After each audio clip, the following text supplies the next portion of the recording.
नमस्कार मित्रांनो, आज आपण शब्दांच्या जाती म्हणजेच पार्ट्स ऑफ स्पीच याविषयी अभ्यास करणार आहोत। आपणा सर्वांना माहिती आहे की शब्दांच्या एकूण 8 जाती आहेत। त्या 8 जातीपैकी आपण आज प्रिपोजिशन हा घटक पाहणार आहोत। तर सर्वप्रथम प्रिपोजिशन म्हणजे काय हे माहिती असणे अतिशय आवश्यक आहे। प्रिपोजिशन म्हणजे काय, नामाचे किंवा सर्वनामाचे जे काही अगोदर शब्द येतो किंवा त्यांचा इतर शब्दांची जे काही सहसंबंध असतो त्याला प्रिपोजिशन असे म्हणतात। तर आजच्या व्हिडिओमध्ये आपण प्रिपोजिशन एकूण 24 बघणार आहोत आणि ते 24 प्रिपोजिशन आपण बेसिक पासून से ॲडव्हान्स पर्यंत बघणार आहोत। तर बरेच विद्यार्थ्यांना इन, फ्रॉम, सिन्स या प्रकारचे प्रश्न हमखास स्पर्धा परीक्षेमध्ये विचारलेले असतात। तर या ठिकाणी आपण in, from, since, for, on, upon, across, between, among, beside, besides, of आणि ऑफ या ठिकाणी 13 प्रिपोजिशन दिलेले आहेत आणि त्यानंतर आपण लगेच दुसरी प्रिपोजिशन पण ॲड करणार आहोत। तर आपण वेळ न गमावता आपण या ठिकाणी एक एक प्रिपोजिशनला सुरुवात करूया। पहा, या ठिकाणी पहिला प्रिपोजिशन आहे बिसाइड। बिसाइड म्हणजेच काय, च्या बाजूला। बिसाइडचा काय अर्थ होतो, च्या बाजूला। ओके, आता बिसाइडचं एखादे उदाहरण कसं सांगता येईल, Ram is standing beside me। Okay, आता या ठिकाणी एक सेंटेन्स आहे की Ram is standing beside me, म्हणजे राम हा माझ्या बाजूला उभा राहिलेला आहे। क्लियर आहे। त्यानंतर आपण दुसरा उदाहरण पाहूया। The police station is beside river. Okay, या ठिकाणी लक्षात घ्या की the police station is beside river, नदीच्या बाजूला पोलीस स्टेशन आहे।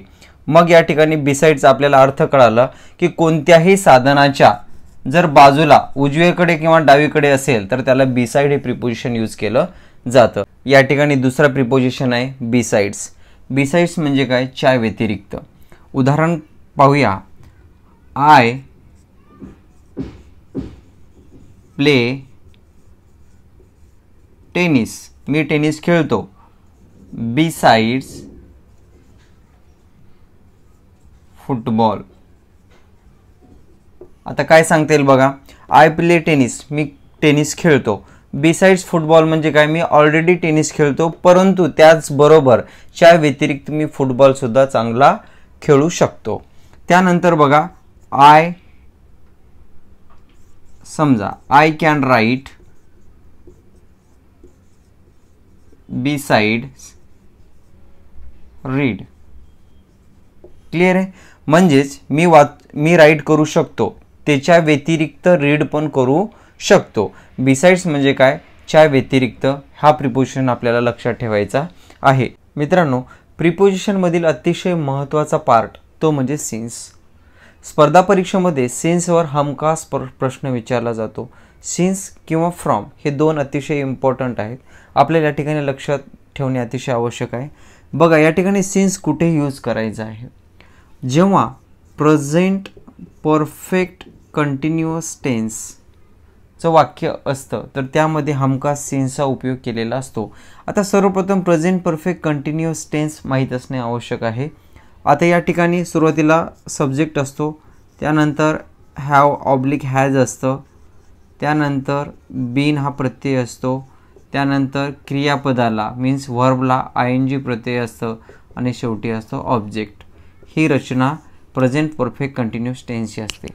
या ठिकाणी आपण एक वाक्य बघूया। आय हॅव बीन, व्हर्ब घेतला स्टडी STUDYING स्टडिंग, व्हर्ब घेऊन ING प्रत्यय दिला आणि त्यानंतर ऑब्जेक्ट आहे I have been studying English. Okay, हा झाला वाक्य प्रेझेंट परफेक्ट कंटिन्युअस टेन्सचा। क्लियर आहे। तर आता या ठिकाणी आपल्याला काय करायचं आहे, हा जो वाक्य आहे प्रेझेंट परफेक्ट कंटिन्युअस टेन्सचा, तर सिन्स हा प्रिपोजिशन यूज करताना काय करायचं आहे बघा। या ठिकाणी आपण या ठिकाणी घेऊया, Ram has been studying. Okay, present perfect continuous इथपर्यंत यूज केला. त्यानंतर सिन्स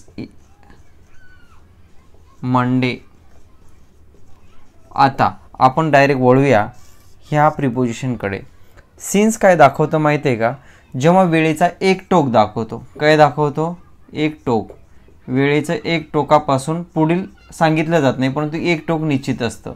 म्हणजेच Ram has been studying since Monday, म्हणजे मंडेपासून राम हा स्टडी करतो. क्लिअर आहे? त्यानंतर आपण दुसरं एक उदाहरण बघूया. Ram has been playing since 4 o'clock.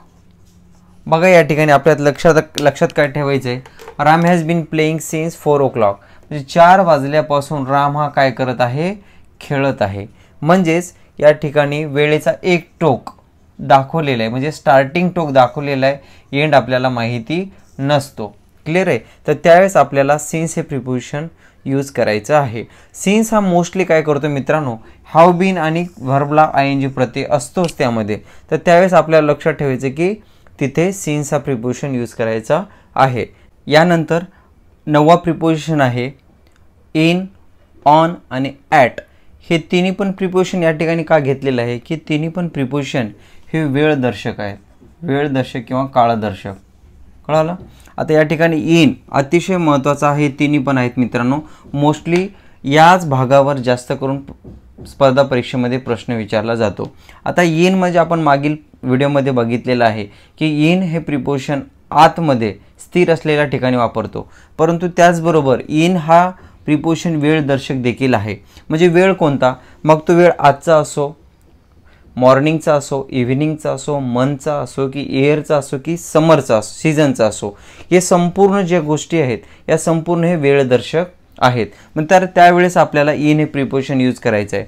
समजा in the morning, I get up in the morning. I get up in the morning. Clear आहे? त्यानंतर I get up, I take up breakfast at afternoon. अशा प्रकारचे आपण यूज करू शकतो. त्यानंतर ज्या गोष्टी म्हणजेच मोठ्या असतील, ठिकाणं मोठे असतील, म्हणजे महाराष्ट्र आहे, डिस्ट्रिक्ट्स आहेत, नेशन्स आहेत, कंट्रीज असेल, अशा मोठ्या ठिकाणी त्यांच्या नावाच्या समोर इन हे प्रिपोजिशन यूज केलं जातं. म्हणजेच I live in Pune. I live in Pune. आता समजा याच ठिकाणी आपल्या गावाकडचं विलेजचं नाव टाकू शकतो का? अजिबात नाही. कारण त्या ठिकाण हा एकदम छोटा असल्यामुळं आपण इनच्या जागी ॲट अ प्रिपोजिशन यूज करायचा असतो. ते आपण पुढील प्रिपोजिशनमध्ये बघणार आहोत. तर एखाद्या मोठ्या सिटीच्या नावाच्या समोर इन हे प्रिपोजिशन लिहायचं आहे. त्यानंतर बघूया in summer, in winter, I go to Mahabaleshwar in winter season. Clear आहे? अशा प्रकारे इन हा प्रिपोजिशन यूज केलं जातं. त्यानंतर एखादी इयर दिलेलं आहे. I born in 1987. मी 1987ला जन्म झालेला आहे.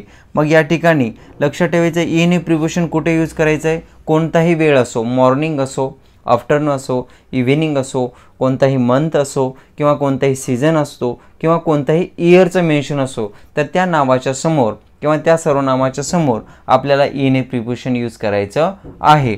त्यानंतर आपण बघूया ऑन प्रिपोजिशन. त्यानंतरचं प्रिपोजिशन आहे ऑन. ऑन देखील वेळदर्शकच प्रिपोजिशन आहे. परंतु मोस्टली ऑन कधी यूज केलं जातं? डे किंवा मंथ. लक्षात ठेवा या ठिकाणी ऑन कुठे यूज केलं जातं? मोस्टली डे किंवा मंथच्या समोर. आता या ठिकाणी बघूया ऑन मंडे. समजा I visit on Monday. Okay. I will go to the Pune. I will go to the Pune on Monday. त्यानंतर second on March. I will go to picnic on March, on 15th March. Clear आहे? म्हणून हा जे on हे preposition आहे तर कोणत्याही डेच्या समोर किंवा मंथच्या समोर यूज करायचा आहे. त्यानंतर आपण बघूया ॲट प्रिपोजिशन. त्यानंतरचं प्रिपोजिशन आहे ॲट. ॲट कुठे यूज केलं जातं? तर या ठिकाणी देखील आपण ॲट एखादा फिक्स वेळ दाखवत असेल, एखादी फिक्स्ड वेळ जर दाखवत असेल तर ॲट हे प्रिपोजिशन यूज केलं जातं. For example 4 PM. Clear. I visited to hospital at 4 PM. एखादी निश्चित वेळ जर दाखवत असेल तर ॲट हे प्रिपोजिशन यूज केलं जातं. आणि त्यानंतर आपल्याला आय लिव्ह ॲट, आता या ठिकाणी बघा आय लिव्ह ॲट. ॲट हे कशाला यूज केलं जातं? एखादी प्लेस जी छोटी आहे. समजा I live at Waghi, WAGHI. हा एक छोटासा टाऊन आहे किंवा विलेज आहे, तर या विलेजच्या समोर ॲट हे प्रिपोजिशन यूज करायचं आहे. त्यानंतर आपण दुसरं उदाहरण पाहूया. I live in Nanded. आता नांदेड हे एक डिस्ट्रिक्ट आहे, मोठा आहे, म्हणून या ठिकाणी इन प्रिपोजिशन यूज केलेलं आहे. आणि नांदेडमधील ॲट वाघी हे छोटंसं विलेज आहे. क्लिअर आहे. मग या ठिकाणी बघूया I live in Nanded at Waghi. कळलं? म्हणजे मोठ्या डिस्ट्रिक्ट किंवा मोठ्या ठिकाणासाठी इन प्रिपोजिशन यूज करायचं आहे. आणि छोटंसं टाऊन किंवा विलेज असेल तर त्याच्यासमोर ॲट हे प्रिपोजिशन यूज करायचं आहे. तर या ठिकाणी आपण हे इन, ऑन आणि ॲट 3 प्रिपोजिशन अतिशय वेळदर्शक असल्यामुळे आपण या ठिकाणी तिन्ही प्रिपोजिशन घेतलेलं आहे. पहा मित्रांनो, या ठिकाणी 15वं प्रिपोजिशन आहे फ्रॉम. फ्रॉमवर देखील बऱ्याच वेळेस प्रश्न विचारला जातो. आता फ्रॉम हा प्रिपोजिशन कधी यूज करायचा? जेव्हा जे वेळेचे 2 टोक दिलेले असतात तर त्यावेळेस फ्रॉम हा प्रिपोजिशन यूज केलं जातं. या ठिकाणी आपण एक उदाहरण पाहूया. Ram is STUDYNG.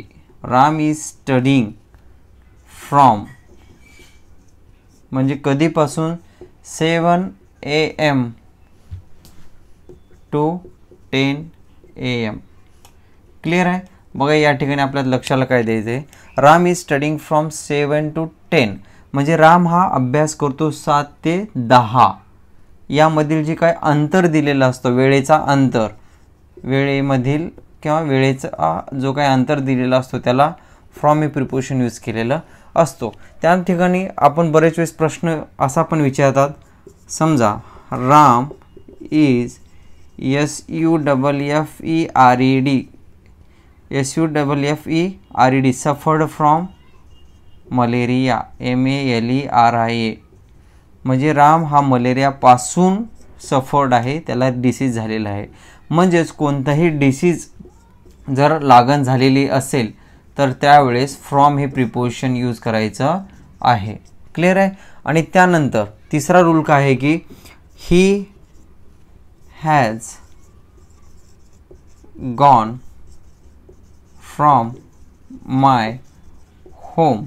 या ठिकाणी पण बघा की वेळेचा एका टोकाचा उल्लेख केलेला आहे. माझ्या घरापासून तो आता जस्ट निघून गेलेला आहे, तर त्यावेळेस देखील फ्रॉम हा प्रिपोजिशन यूज केलेला असतो. आता या ठिकाणी फ्रॉममध्ये काय लक्षात ठेवायचं की जेव्हा वेळेचा अंतर दिलेला असतो त्यावेळेस फ्रॉम हे प्रिपोजिशन यूज केलेला असतो. त्यानंतर एखादा आजार जडलेला असेल, suffered from malaria, suffered from HIV, suffered from we can say cholera, typhoid, TB. In this way we can use the from preposition.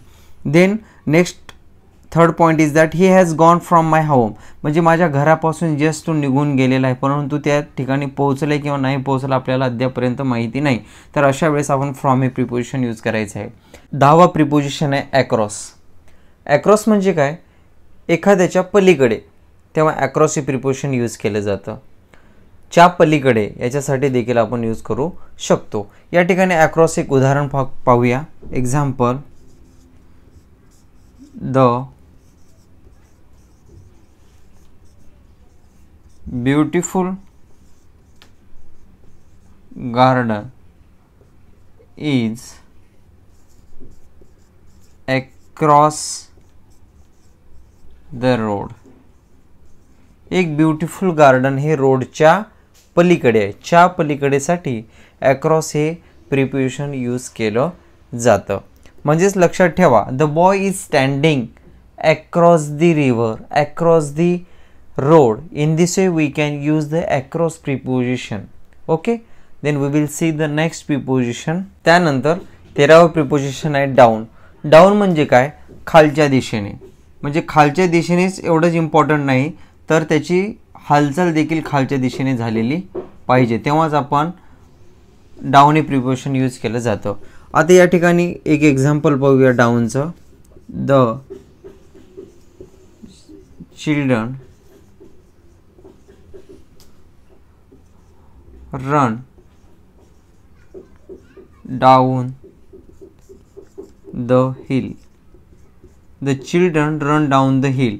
आता ही हिल आहे, हिल असल्यामुळं या ठिकाणी ह्याचा स्लोप देखील डाऊन डायरेक्शनला आहे आणि मुलं रन करतात, म्हणजेच childrens run down the hill. म्हणजे या ठिकाणी आपल्याला डाऊन एवढंच लक्षात न ठेवता, डाऊन म्हणजे खाली लक्षात न ठेवता ती गोष्ट ही हालचाल होत होत जर डाऊन होत असेल तर त्यावेळेस डाऊन हे प्रिपोजिशन यूज केलं जातं. त्यानंतर आपण नेक्स्ट प्रिपोजिशन पाहूया. 11वं प्रिपोजिशन आहे अप. अप कधी यूज केलं जातं? जेव्हा मुव्हिंग वस्तू वरच्या दिशेने जात असेल तेव्हा वरच्या दिशेने मुव्हिंग जर दाखवत असेल तर त्यावेळेस अप हे प्रिपोजिशन यूज केलं जातं. We will see one example. Example is that the children are climbing up the hill. The children are climbing up the hill. Up या ठिकाणी प्रिपोजिशन यूज झालेलं आहे आणि मुले हे वरच्या दिशेने, क्लाइंब हा डोंगर आहे, हिल हे वरच्या दिशेने क्लाइंब करत आहेत, म्हणजे मुव्हिंग आहेत चिल्ड्रन आणि ते वरच्या दिशेने जात असल्यामुळे या ठिकाणी अप हे प्रिपोजिशन यूज केलेलं आहे. त्यानंतर आपण नेक्स्ट प्रिपोजिशन पाहूया इनटू. आता इनटू म्हणजेच काय? इन म्हणजे आपण बघितलं आतमध्ये आणि ती स्थिर आहे. इनटू म्हणजे काय? एका ठिकाणापासून दुसऱ्या ठिकाणात प्रवेश करणे म्हणजेच इनटूचा वापर करतात. आणि ही गोष्ट इनटू कधी वापर करतात तर त्यावेळेस ती वस्तू किंवा काही ठिकाण जे आहे ते मुव्हिंग असली पाहिजे, म्हणजे गती दाखवली पाहिजे. उदाहरण आपण बघूया. ही केम इनटू रूम. ही केम इनटू रूम किंवा इनटू द रूम. ओके, बघा या ठिकाणी रूममध्ये आतमध्ये आला, म्हणजे ज्यामध्ये आपण पाहू शकतो की बाहेरून आतमध्ये येतो त्यावेळेस आपण ही मुव्हिंग गोष्ट आहे, म्हणून या ठिकाणी आपण इनटूचा वापर केला जातो. किंवा आपण दुसरे उदाहरण पाहूया. Pour some water into the glass. बघा पाणी काय आहे? बाहेर आहे, बाहेरून ग्लासमध्ये येते म्हणजेच एंट्री होते, इनटू होते. बाहेरून आतमध्ये असेल तर त्यावेळेस इनटू हे प्रिपोजिशन यूज केलं जातं. इन म्हटल्यानंतर आपल्याला माहिती आहे की इन म्हणजे आत. आत आहे परंतु ती स्थिर असली पाहिजे, त्याच वेळेस आपण इन हा प्रिपोजिशन यूज करू शकतो. क्लिअर आहे? आता उदाहरण आपण पाहूया. इन म्हणजेच काय? स्थिर आणि आत हे दोन गोष्टी महत्त्वाच्या आहेत. काय? स्थिर आणि आत. उदाहरण या ठिकाणी बघूया. Ram is in the room. Clear आहे? आता बघा रूम ही स्थिर आहे आणि या रूमच्या मध्ये आतमध्ये राम असल्यामुळं या ठिकाणी इन ही प्रिपोजिशन यूज झालेलं आहे. उदाहरणार्थ आपण असं पण सांगू शकतो. Pen is in the pouch. Clear? Pen कुठे आहे? पाऊचच्या आतमध्ये आहे. क्लिअर आहे? म्हणून इन हे प्रिपोजिशन यूज झालेलं आहे. परंतु या ठिकाणी लक्षात ठेवा मित्रांनो, स्थिर अतिशय महत्त्वाचं आहे आणि त्यानंतर आत असली पाहिजे कोणत्याही वस्तूच्या किंवा ठिकाणाच्या. बिटवीन हा प्रिपोजिशन कुठे वापरायचं? जेव्हा दोन वस्तूच्या मध्ये एखादी जर वस्तू असेल तर त्यावेळेस बिटवीन हे प्रिपोजिशन यूज करायचं आहे. आता या ठिकाणी दोघांच्या मध्ये लक्षात ठेवायचं आपल्याला. बघा या ठिकाणी एक्झाम्पल बघू. Ram sat between Sita and Lakshman. बघा या ठिकाणी Ram sat between Sita and Lakshman. आपण कन्सिडर करूया ही सीता आहे आणि हा लक्ष्मण आहे. क्लिअर आहे. तर याच्यामध्ये कोण बसलेला आहे? राम आहे. जेव्हा दोन वस्तूच्या मध्ये एखादी वस्तू असते तर त्यावेळेस बिटवीन हे प्रिपोजिशन यूज केलं जातं. क्लिअर आहे. म्हणजेच बिटवीनला काय लक्षात ठेवायचं आहे? दोघांच्या मध्ये जर एखादी वस्तू काही असेल तर त्यावेळेस बिटवीन हे प्रिपोजिशन यूज करायचं आहे. अमंग. बिटवीन आपण बघितलं की जेव्हा दोन वस्तूंच्या किंवा व्यक्तींच्या मध्ये जर सहसंबंध दाखवत असेल तर बिटवीन यूज केलं जातं. परंतु अमंग हा प्रिपोजिशन कधी यूज केलं जातं? जेव्हा दोनपेक्षा अधिक व्यक्ती वस्तू असतात आणि त्यामध्ये आपसामध्ये जर सहसंबंध दाखवत असतील तर अमंग हा प्रिपोजिशन यूज केला जातो. दोन व्यक्तीपेक्षा जास्त असले पाहिजे. उदाहरणार्थ आपण बघूया. I sat among 4 friends. बघा, आय सॅट अमंग 4 फ्रेंड्स. मी हा 4 मित्रांच्या मध्ये बसलेला आहे. समजा हा मी असेल आणि या ठिकाणी 2, 3 आणि 4 असे मित्र आहेत. क्लिअर आहेत. या सगळ्यांच्या मध्ये जर एखादी वस्तू असेल तर अमंग हे प्रिपोजिशन यूज केलं जातं. आपण दुसरे एक उदाहरण पाहूया. Mother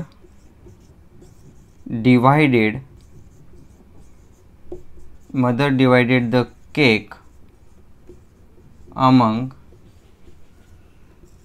4 children. बघा या ठिकाणी mother divided the cake among 4 children. आईने 4 मुलांच्या मध्ये केक डिवाइड केलेला आहे, वाटणी केलेली आहे. म्हणजेच 2 पेक्षा अधिक कितीही जर संख्या असतील, वस्तू असतील, यांचा सहसंबंध असेल तर त्यावेळेस आपल्याला अमंग हा प्रिपोजिशन यूज करायचा आहे. अपॉन. ऑन आपण बघितलेलं आहे की एखाद्या वस्तूला दुसऱ्या वस्तूचा प्रत्यक्ष संपर्क होत असेल तर ऑन प्रिपोजिशन यूज करायचं आहे. त्यानंतर अपॉन हे प्रिपोजिशन दोन वस्तूंमध्ये स्पर्श नाही. क्लिअर आहे. स्पर्श नसताना त्यावरून जर मुव्हिंग होत असेल तर त्यावेळेस अपॉन हे प्रिपोजिशनचा यूज करायचा आहे. फॉर एक्झाम्पल आपण बघूया. स्पर्श न करणे म्हणजेच अपॉन प्रिपोजिशन यूज करायचं आहे. त्यानंतर उदाहरण बघूया. The cat jumped upon the gas. Clear आहे. बघा या ठिकाणी the cat jumped upon the glass. या ठिकाणी ग्लास आहे. ओके. या ग्लासावरून कॅट जंप केलेले आहे. तर कॅटमध्ये आणि ग्लासमध्ये स्पर्श झालेला नाही. स्पर्श नाही आणि त्यावरून जर ऑब्जेक्ट मुव्हिंग असेल तर त्यावेळेस अपॉन हे प्रिपोजिशन यूज केलं जातं. ऑन. आता ऑन हे प्रिपोजिशन कुठे यूज केलं जातं? समजा एखाद्या वस्तूशी प्रत्यक्ष स्पर्श होत असेल तर त्यावेळेस ऑन हे प्रिपोजिशन यूज केलं जातं. फॉर एक्झाम्पल हा पेन आहे आणि हा माझा हात आहे. Okay. The pen is on the palm. म्हणजे पेन हा प्रत्यक्ष स्पर्श कशाला केलेला आहे? हाताला, तळव्याला. ओके.